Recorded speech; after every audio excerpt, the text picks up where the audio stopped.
हा कोणाचा फोन आहे?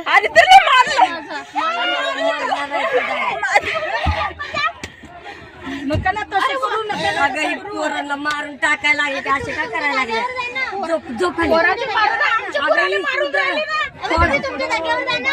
काच पडलं की येड्यांनो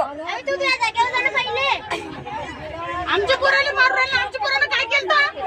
आता आम्ही सांगितलं त्यांना काय केलं. डोकं नको फिरून माझं माझं माणूस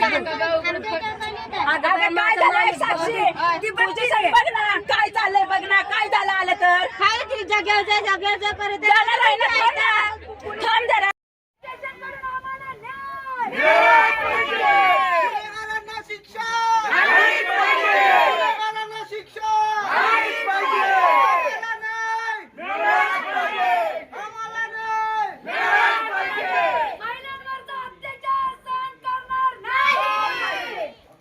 म्हणून आम्हाला सकाळपासून इथं बसवलं दुपारी 2 वाजल्यापासून. आणि ज्यांनी अन्य अत्याचार केलेले ते खाऊन पिऊन मस्त मजेमध्ये घरात बसलेले. पण त्यांना काय माहितीये, तमासगीर बी लई नंगे. तुमच्या घरच्यांना इज्जत आहे, तमासगीर बाळांना इज्जत नाही. माझं एक म्हणणं आहे, घटना दुपारी 2 वाजता घडली, 8 वाजलेच 5. गारगाव पोलीस स्टेशनला आलेच ते. याच ठिकाणी जर मोठं पैशावाले संघ झाला असता तर तुम्ही मोठ्या सेलिब्रिटींना तुम्ही झेड प्लस सुरक्षा देता, वाय प्लस सुरक्षा देता, हे कलावंत नाहीत का? बरोबर नाही, एफआयआर दाखलच करून घ्या. काहीच करत कुठं लागले दाखव तोंडाला दाखव व्हिडिओ मध्ये कुठं लागले हॅलो विचार ज्या वेळेस याला मारहाण करत होते तर ही मध्ये पडली. नमस्कार, माझं नाव राम चौगुले. मी राष्ट्रपती सुवर्णपदक विजेत्या तमाशा सम्राट विठ्ठलभाई नारायणगावकर लोकनाट्य तमाशा मंडळामध्ये मॅनेजर आणि कलाकार म्हणून मी काम करतो. काल रात्री आमचा पोखरी बाळेश्वर तालुका संगमनेर येथे आमचा कार्यक्रम होता. रात्री कार्यक्रम झाला, सकाळी हाजरी केली आणि हाजरी केल्यानंतर आम्ही पुढच्या गावासाठी जाण्यासाठी माळेगाव फाटाला आमचा कार्यक्रम आज होता. त्या ठिकाणी आम्ही जायसाठी निघालो.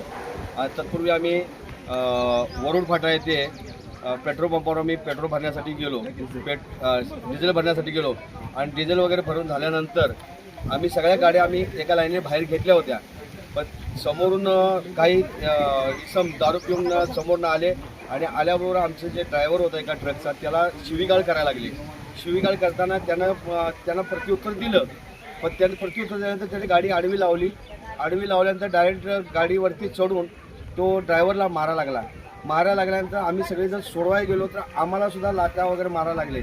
मग त्यानंतर आम्ही स्वरक्षणासाठी त्याला खाली ओढल्यानंतर त्यांनी गावातील काही तरुणांना बोलवून घेतलं.